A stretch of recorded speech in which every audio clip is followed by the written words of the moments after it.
what about the idea that pork is a quote dirty meat, which is somewhat prevalent in the mainstream.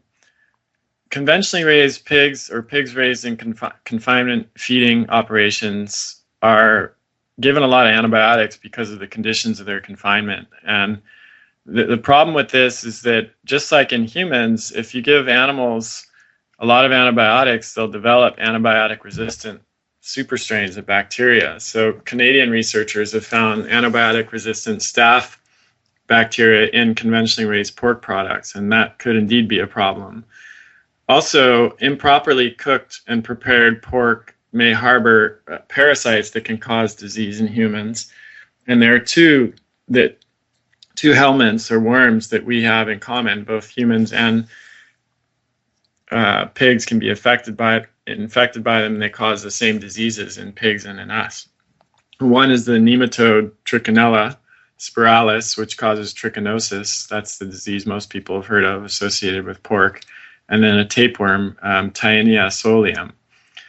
And both of these diseases were known to ancient cultures, including the Egyptian and Greek cultures, and then later on Jews and Muslims, which is probably why both Judaism and Islam prescribe the eating of pork.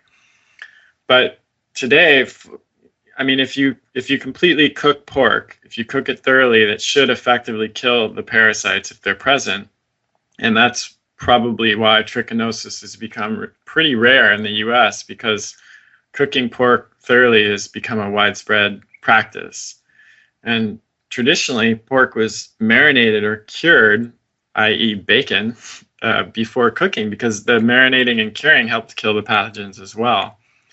So if you're concerned about the potential of pathogens in pork, number one, don't eat conventionally raised pork. Get grass-fed, pasture-raised pork from a local farmer or farmer's market or a store that sells that. Number two, and that will reduce the risk of super strains of antibiotic-resistant staph that you would find in conventionally raised pork.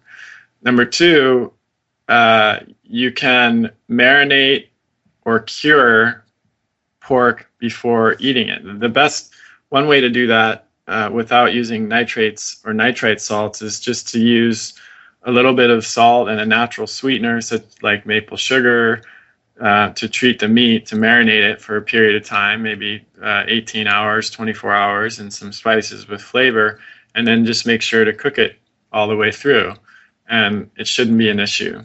So, based on the evidence that I've seen, I don't think that you can make an argument that pork is unhealthy or is associated with disease. I think you can make an argument that undercooked pork or improperly prepared pork that's raised in confinement feeding operations can contribute to that. But I think we need to be a little more specific, when we make these kind of statements.